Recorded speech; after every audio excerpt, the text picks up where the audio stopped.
bringing the people behind our food to life.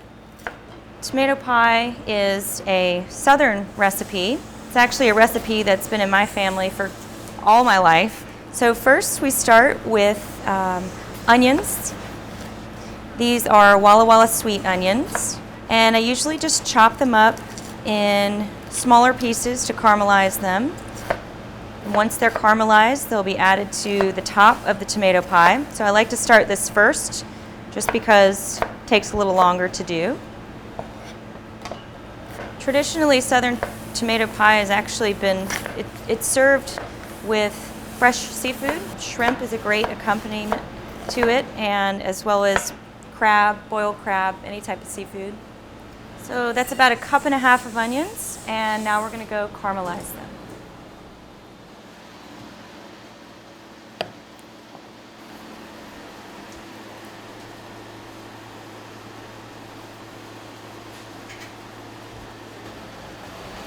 So I have my butter melting here. I used about 2 tablespoons, and I'm going to make enough onions for 2 pies. So what we're going to do is just keep this at medium-low, and it takes about 30 minutes for the onions to caramelize. We don't want to burn them, we don't want to stir fry them. We just want to let them break down, let the sugars break down in the onion. Gives it that sweet flavor. So these will take a little while. What I'm going to do is actually start on the tomatoes. And I have the tomatoes here. I also have some water that's almost to a boil. What I'm going to do actually is take the tomato and make a crisscross right on the bottom with the knife so that the peeling will be much easier. And I'll just place them right in the hot bath.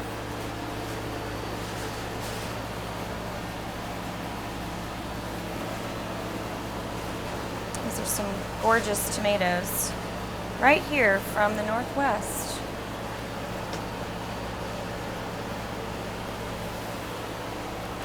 And we don't want them to stay too long in the water.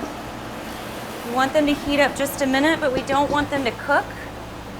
So you leave them, let's say 10, 15, 20 seconds maybe. It just heats the outside so that the peel comes off a little easier, and they're done. Oh, and they're heavy. They're very large, which is nice. And you can almost see those peels already coming off. So we'll take these back to the table and peel them.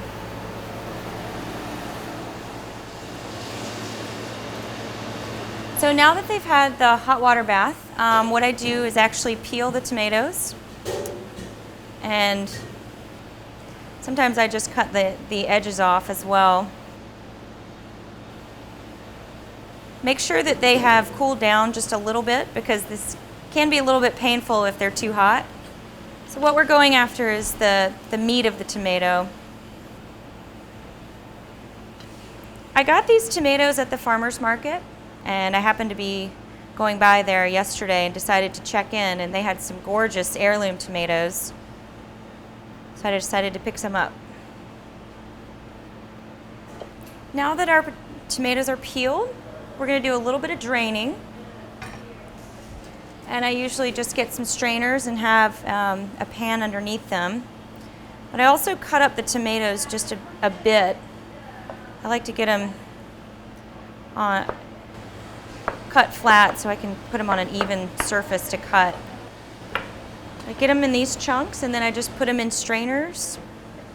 And you want to strain them for about 30 minutes, maybe 20. Just to get some of those juices out. Squeeze out a lot of the juices in the tomatoes, because the pie crust at the bottom becomes a little bit soggy if we don't. So you want to get them in somewhat bite-sized chunks. That way people can eat the pie without pulling a full slice of tomato out of the pie. I even squeeze them just a little bit when I put them in the strainer to get some more of the juice out. You just want the meat of the tomato. The one thing I like about tomato pie is that at the end of the season, if you happen to grow tomatoes in your garden, you know that a lot of times you get quite a few tomatoes at the end of the summer, and if you like canning them, that's a really good way to preserve them. Some people like to do that. I'm one of those that doesn't know a whole lot about canning, but these pies freeze really well, so that's another way to preserve them throughout the winter.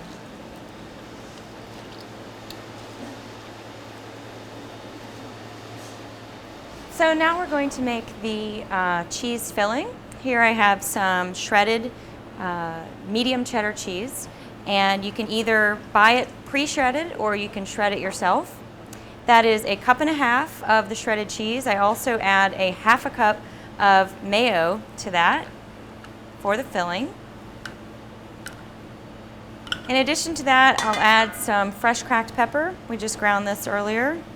And just probably about a quarter teaspoon, just a little bit.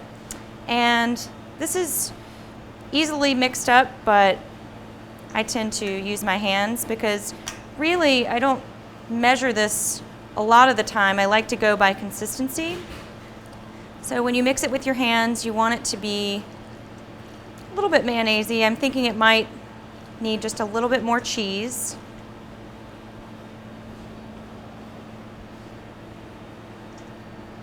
So we'll say about 2 cups. And what the mayonnaise is going to do actually to the cheese is make it just a little fluffy. And you just want it to be able to hold the cheese together. And now you have your cheese filling already ready to go.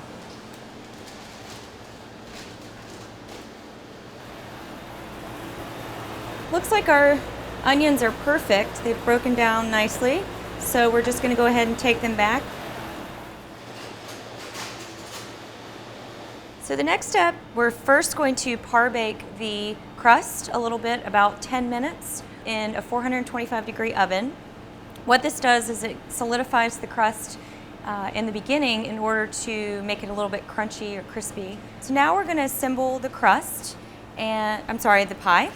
And basically what we do is we fill the pie crust with the tomatoes that have been draining.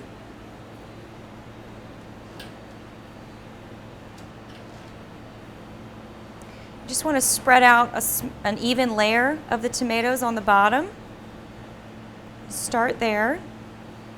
And then we add basil, dried basil. It holds up a little bit better than fresh basil in the oven. And I really just eyeball this. I just sprinkle a little bit on. We do a little bit of natural raw sugar. Like I said, just sprinkle a little bit on. Do a little cracked pepper. And then a little kosher salt. That just gives the tomatoes a little flavor. And then what we'll do is finish up with the rest of the tomatoes on top of that.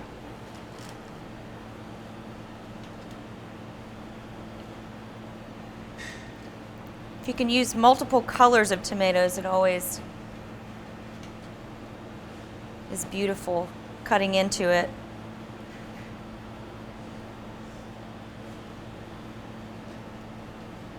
The best thing about this recipe is that you can make it your own.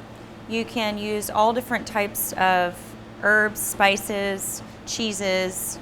Don't be afraid to try things out. Okay, so that's enough tomatoes. The next step is I'm actually going to add just a little bit more of the basil, sugar, salt, and pepper. And I'm just saying a little bit here, just to give it a little more flavor. All right. So the next step is actually to take our cheese mixture and spread that over the top. I tend to use my fingers with this because you can spread it out a little bit better, a little flatter. And one thing I like to do too is to kind of keep some of the tomatoes visible. It's a nice contrast to the cheese mixture.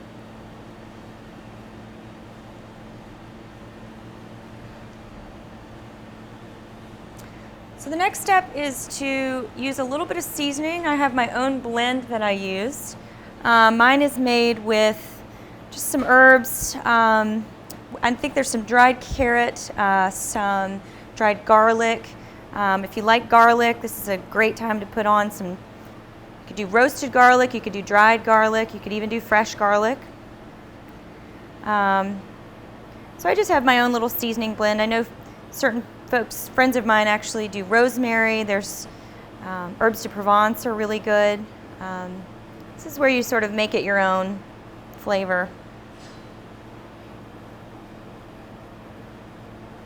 Okay, now that that's done, we'll add the caramelized onions.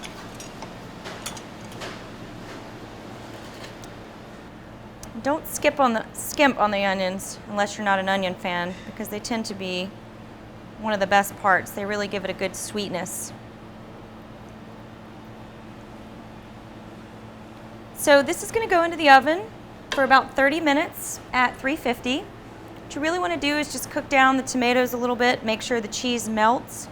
And then once we're done, we usually put a little sprig of basil on top as a garnish. But otherwise, we're finished with the pie.